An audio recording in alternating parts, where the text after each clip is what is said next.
Kumusta sa inyong lahat?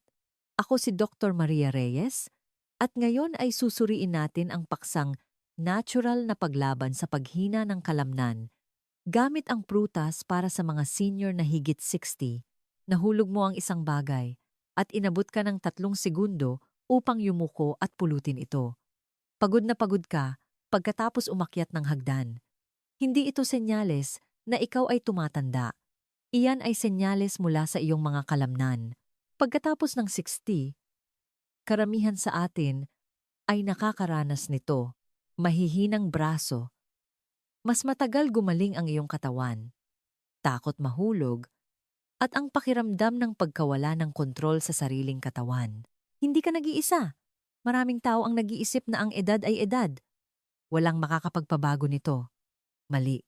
Pinapatunayan ng modernong agham na ang pagkawala ng kalamnan ay hindi maiiwasan.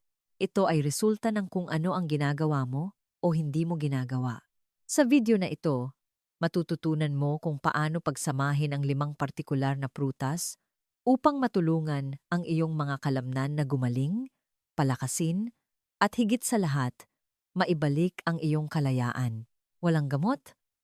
Walang membership sa gym? Simulan na natin. Ang unang prutas ay magugulat sa iyo. Mura ito at available sa lahat ng dako sa Pilipinas. Kung minsan, ang pinakamakapangyarihang kasangkapan para sa kalusugan ng kalamnan ay nakatago sa harapan. Halimbawa, saging. Kadalasang itinuturing na asukal lamang, ang saging ay isa talagang neuromuscular superfood. Lalo na mahalaga pagkatapos ng edad na 60. Bakit?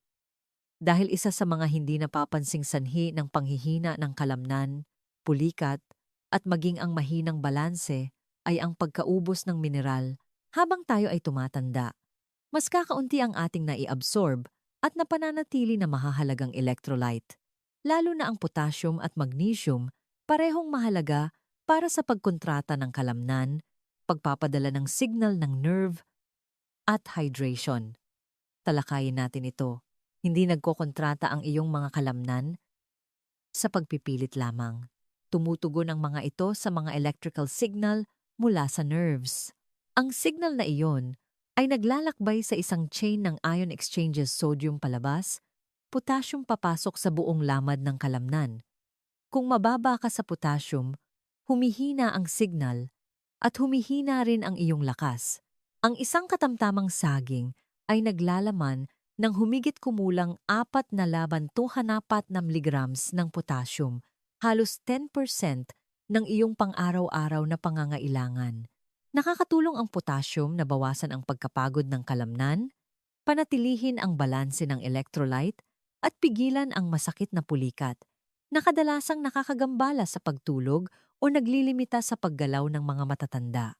Ngunit hindi lang potassium, ang saging ay naglalaman din ng magnesium, na sumusuporta sa daan-daang proseso ng cellular, kabilang ang pagpapahinga ng kalamnan. Isang pag-aaral sa American Journal of Clinical Nutrition ang natuklasan na ang mas mataas na paggamit ng potassium ay nauugnay sa pagtaas ng mass ng kalamnan at pagbaba ng pagkawala ng kalamnan dahil sa edad, lalo na sa mga nakatatandang babae. At ang paggamit ng magnesium ay naiugnay sa pagpapabuti ng lakas ng hawak, lakas ng binti, at pisikal na performance sa mga taong higit sa 60. Kaya, paano mo gagawing praktikal na protocol ang saging? Ang isang simpleng paraan ay, kumain ng isang saging na ipares sa isang pinagmulan ng protina tulad ng Greek yogurt o isang scoop ng whey sa loob ng 30 minuto pagkatapos ng light hanggang moderate na ehersisyo. Ang natural na asukal ay nakakatulong na punan ang glycogen stores habang sinusuportahan ng mga mineral ang rehydration at function ng kalamnan. Ang pagpapares sa protina ay nagtataguyod ng pag-aayos ng kalamnan. Bilang alternatibo, ang saging ay maaaring kainin sa gabi na may nut butter upang magbigay ng parehong mineral at napapanatiling paglabas ng enerhiya bago matulog na maaaring magpababa ng pulikat ng kalamnan sa gabi at sumuporta sa paggaling ng kalamnan sa magdamag. Kung nagkaroon ka ng problema sa mababang enerhiya, mas mabagal na paggaling pagkatapos ng pisikal na aktibidad o ang kabigatan sa iyong mga binti na wala noong nasa 40s ka. Maaaring hindi ito ang iyong edad. Maaaring ito ay ang iyong mitochondria. Ang mitochondria ay ang mga powerhouse ng iyong mga cell, lalo na ang iyong mga muscle cell na ilan sa mga pinakaaktibong metabolically sa katawan. Habang tayo ay tumatanda, ang bilang at function ng mitochondria ay bumababa. Nangangahulugan ito na ang iyong mga kalamnan ay nakakakuha ng mas kaunting enerhiya, mas mabagal na gumaling, at nagiging mas madaling kapitan ng pinsala. Ngunit may isang prutas na lumitaw bilang isang mabisang kaalyado sa pagprotekta at maging sa pagpapanumbalik ng mga maliliit na power plant na ito ang blueberries. Ang blueberries ay naglalaman ng isang klase ng antioxidants na tinatawag na anthocyanins, ang mga pigment na nagbibigay sa kanila ng kanilang malalim na asul na kulay. Ang mga compound na ito ay may direktang epekto sa kalusugan ng mitochondrial. Natuklasan ng isang pag-aaral noong 2020 na inilathala sa Journals of Gerontology na ang mga nakatatandang kumonsumo ng 35 gramo ng freeze-dried blueberries araw-araw ay nagpakita ng pinabuting function ng mitochondrial sa tisyu ng kalamnan, nadagdagan ang lakas, at pinahusay na mobility pagkatapos lamang ng 12. Ano ang nangyayari sa cellular level ay kapansin-pansin. Ang anthocyanins ay nagpapababa ng oxidative stress, isang pangunahing dahilan ng pagbaba ng mitochondrial, at nagpapahusay sa expression ng PGC1A, isang gene na nagpapasigla sa paggawa ng bagong mitochondria. Isipin mo na parang binuksan mo ang iyong cellular energy generator at nag-order ka ng mas maraming backup unit ng sabay-sabay. Napansin mo ba kung gaano kahirap bumalik sa dati pagkatapos ng paglalakad, pag-hike, o pag-workout ngayon kumpara noong bata ka pa? Hindi lang iyan pananakit ng kalamnan. Iyan ay mas mabagal na paggaling ng mitochondrial. At ang magandang balita ay, ito ay maaaring baguhin. Ang isang simple at batay sa agham na protocol ay ito.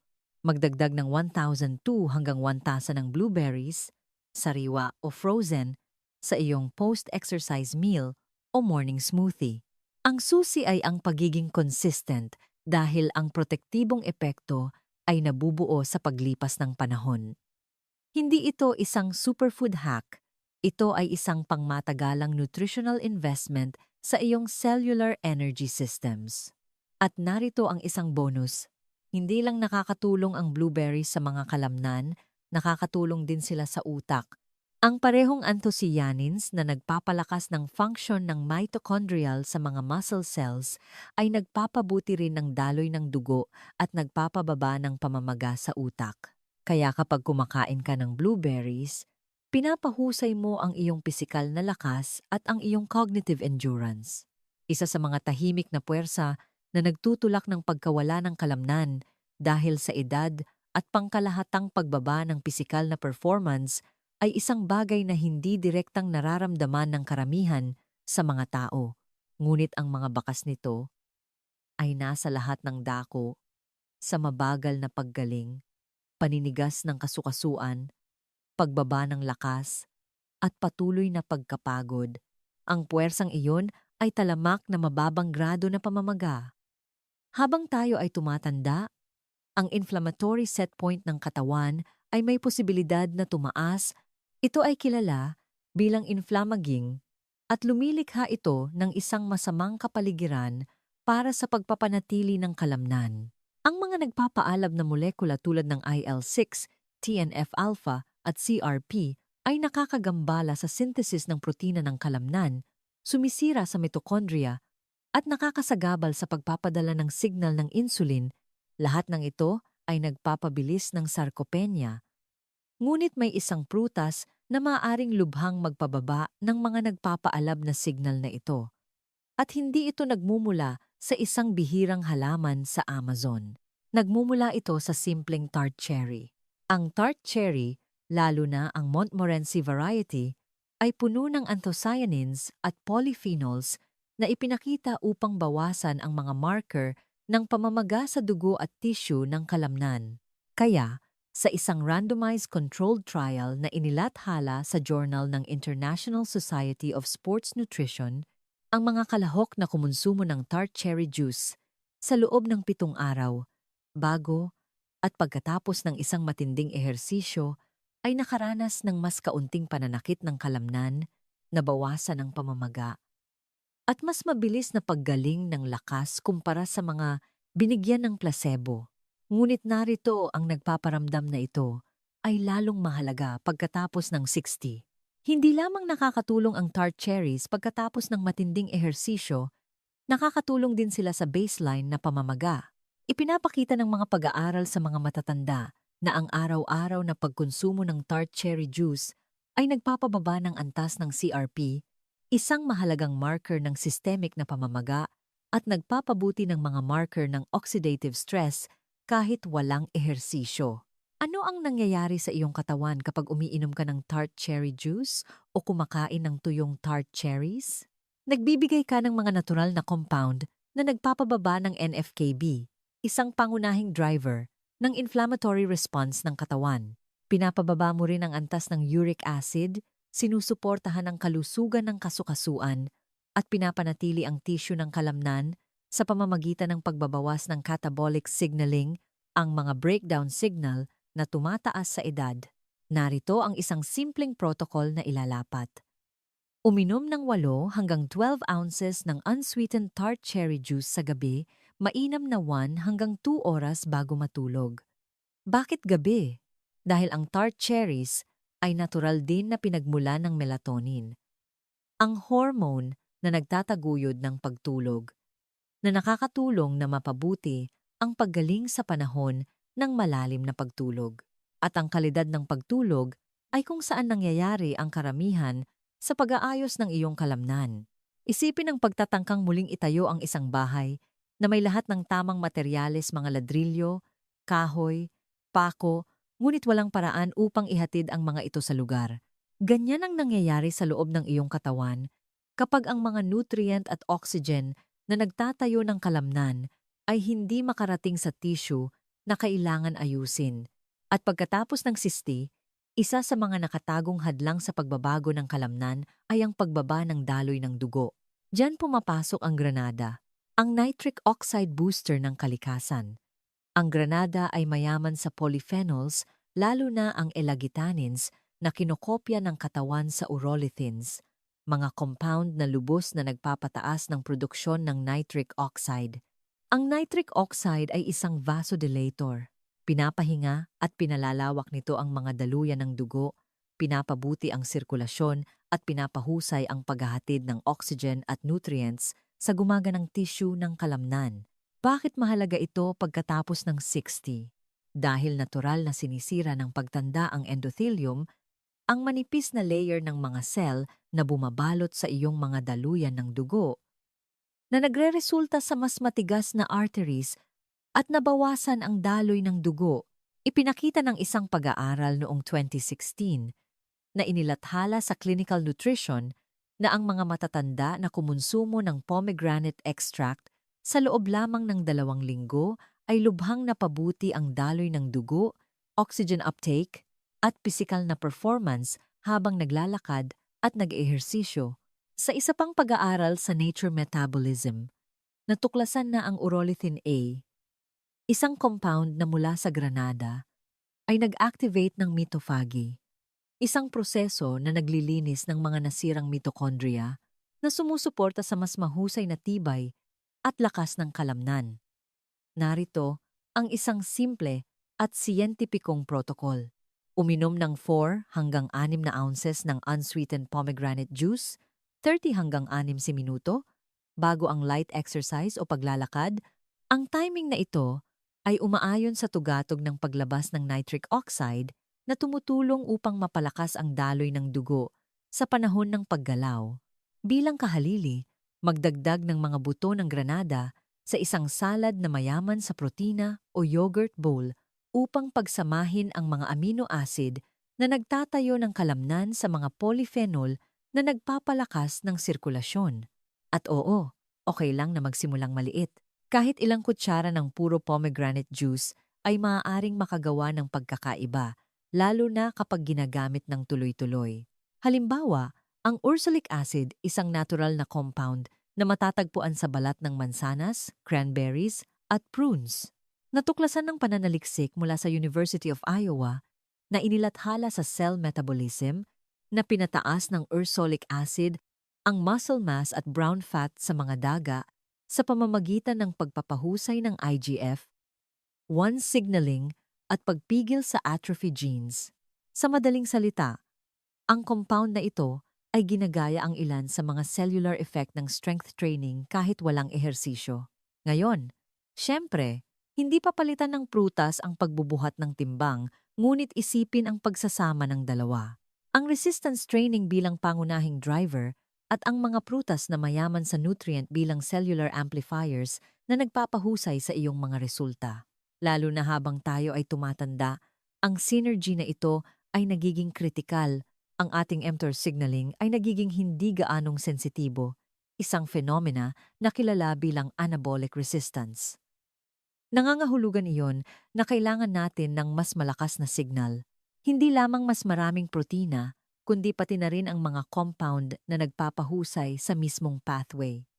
Dito mas mahusay ang mga prutas kaysa sa mga suplemento. Hindi tulad ng mga isolated powders, naghahatid ang mga prutas ng komplikadong halo ng bioactive compounds, antioxidants, polyphenols, micronutrients na nagtutulungan upang i-optimize ang panloob na kapaligiran para sa pagpapanatili at paglago ng kalamnan. Naisip mo na ba kung bakit ang ibang tao ay mabilis na nakakabangon pagkatapos ng sakit o pinsala habang ang iba naman ay nahihirapan?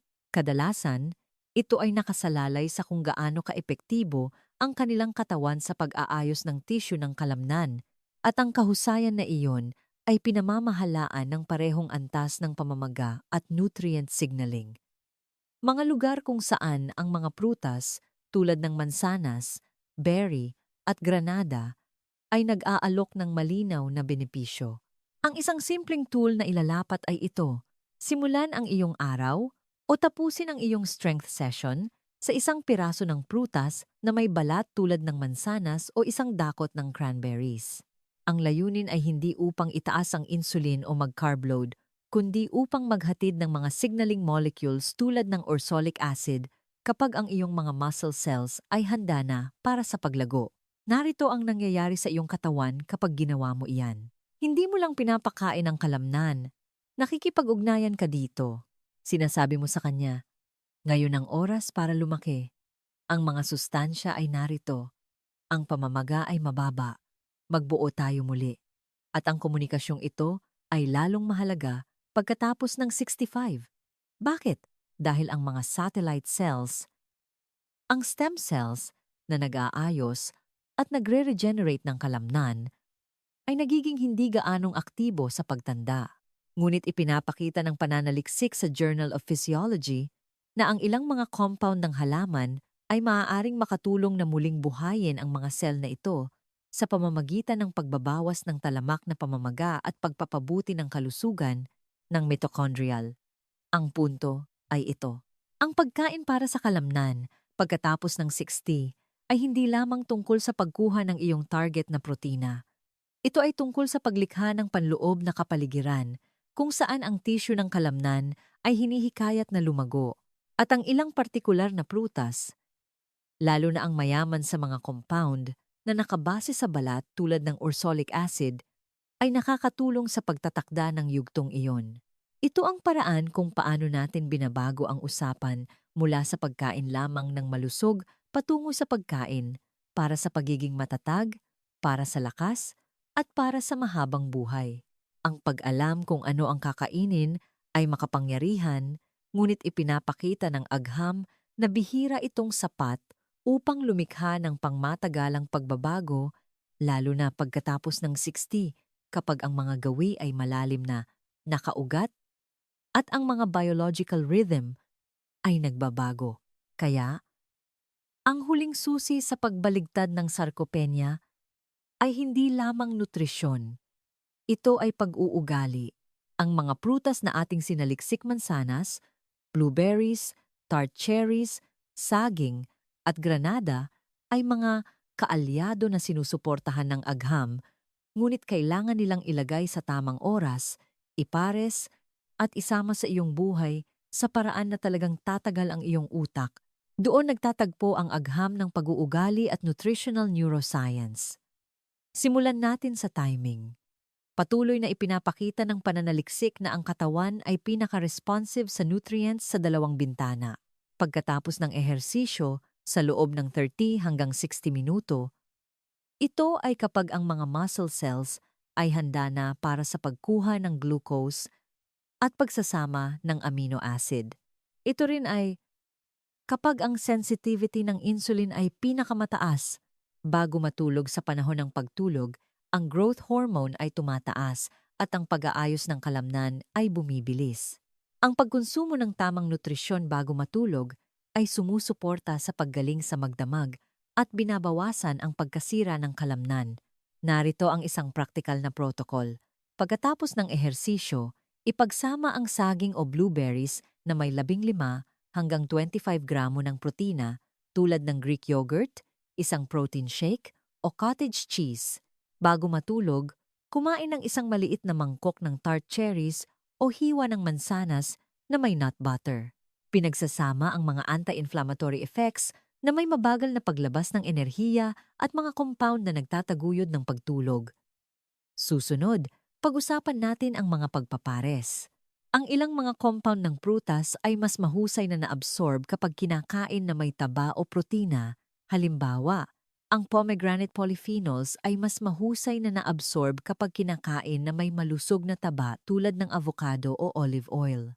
Ang anthocyanins sa blueberries ay nagiging mas bioavailable kapag ipinares sa mga dairy proteins. Ang ursolic acid sa balat ng mansanas ay natutunaw sa taba, kaya mas epektibo ito kapag kinakain na may kaunting nut butter, buto o yogurt. Hindi ito tungkol sa paggawa ng bawat pagkain na parang science project. Ito ay tungkol sa simpleng pagpapabuti. Tanungin ang sarili, ano ang isang madaling bagay na maaari kong idagdag upang mas suportahan ang kalusugan ng kalamnan? Ngayon, pag-usapan natin ang pagiging consistent, ang pinakamalaking hadlang. Ipinapakita ng behavioral neuroscience na ang pag-uulit, emosyonal na kahalagahan, at pagkakahanay ng pagkakakilanlan ang nagpapatagal sa mga gawi. Narito ang isang kasangkapan mula sa cognitive psychology. Gumamit ng when-then na pahayag upang i-automate ang mga gawi na nakabase sa prutas. Halimbawa, kapag natapos ko ang aking paglalakad, pagkatapos ay kakain ako ng aking saging na may protina. Kapag sinimulan kong maghanda ng hapunan, pagkatapos ay ilalabas ko ang aking pomegranate juice. Ang mga pahayag na ito ay nag-uugnay sa pag-uugali sa isang pare-parehong senyales na nag-activate ng dorsal prefrontal cortex, ang bahagi ng utak na responsable para sa executive control. Sa madaling salita, binabawasan nito ang mental friction ng paggawa ng isang malusog na pagpipilian. At sa wakas, mahalaga ang emosyon. Kung ang isang pag-uugali ay tila parusa o obligasyon, lumalaban ang iyong utak dito. Ngunit kapag ito ay pakiramdam na isang hakbang patungo sa lakas, enerhiya, at autonomiya, tanungin ang iyong sarili, ano ang pakiramdam ng umakyat ng hagdan ng walang pag-aalinlangan? Paano ako kikilos sa aking araw kung magtitiwala akong muli sa aking katawan? Maaaring simple ang prutas, ngunit kapag ginamit ng estratehiya, nagiging araw-araw na boto sila para sa kinabukasan ng sarili. Kaya, ang tanong ay hindi lamang kung ano ang dapat kong kainin, kundi kung anong sistema ang mailalagay ko upang maging automatiko ang tamang pagpili. Magsimula ng maliit, pumili ng isang prutas, isang oras ng araw, at isang pagpapares, magpatuloy mula doon. Hindi ito tungkol sa pagiging perpekto. Ito ay tungkol sa momentum. Magnilay tayo sandali sa mga natutunan natin ngayon. Ang paghina ng kalamnan pagkatapos ng 60 ay hindi lang tungkol sa pagtanda. Ito ay tungkol sa pag-unawa at pakikipagtulungan sa mga senyales ng iyong katawan. At ngayon alam mo na ang ilan sa pinakamakapangyarihang kaalyado sa paglalakbay na ito ay hindi mamahaling suplemento o komplikadong gawain, kundi simpleng prutas na maaari mong idagdag sa iyong pang-araw-araw na pagkain. Natuklasan mo kung paano ang mansanas at cranberries na may orsolic acid ay maaaring mag-activate ng muscle building switch ng iyong katawan. Nakita mo kung paano nakakatulong ang blueberries na muling magkarga ng iyong cellular batteries na nagbibigay sa iyo ng mas maraming lakas at mas matalas na pag-iisip. Binabawasan ng tart cherries ang nakatagong pamamaga na nagpapadali sa pagbawi pagkatapos ng aktibidad. Sinuportahan ng saging na may potassium at magnesium ang malusog na kalamnan at nerbiyos. At pinapalakas ng granada ang daloy ng dugo na tumutulong sa mga sustansya at oxygen na makarating sa kung saan sila pinakamakailangan. Ngunit ang pag-alam ay simula pa lamang. Ang tunay na pagbabago ay nagmumula sa maliliit. Pare-parehong aksyon pagdaragdag ng tamang prutas sa tamang oras at pagpapares sa mga simpleng gawi na akma sa iyong buhay. Tandaan, bawat kagat ay isang boto para sa iyong kinabukasan na lakas, enerhiya at kalayaan. Hindi mo kailangang maging perpekto.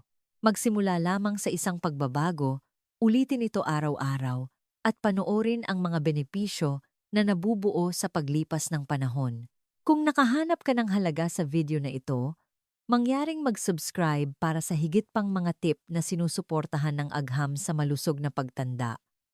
At gusto kong marinig mula sa iyo, mag-iwan ng komento sa ibaba. Sabihin sa amin kung aling prutas ang excited kang idagdag sa iyong gawain o ibahagi ang iyong sariling karanasan sa pagbuo ng lakas at pananatiling aktibo pagkatapos ng 60. Ang iyong kwento ay maaaring magbigay inspirasyon at makatulong sa iba sa ating komunidad. Salamat sa pagsama sa akin ngayon. Tandaan, hinding-hindi pa huli ang lahat para maging mas malakas. Sa tamang pagpili, ang iyong pinakamagandang taon ay maaaring nasa hinaharap pa. Kung nakita mong kapaki-pakinabang ang video na ito, siguraduhing pindutin ang like button. Malaki ang naitutulong nito sa channel ng Kalusugan Lahat. At huwag kalimutang mag-subscribe at i-on ang notification bell upang hindi ka makaligtaan ng mga susunod na video. Gusto kong marinig ang iyong mga saloobin, kaya mag-iwan ng komento sa ibaba at ipaalam sa akin kung ano ang iniisip mo. Salamat sa panonood at magkita-kita tayo sa susunod na video.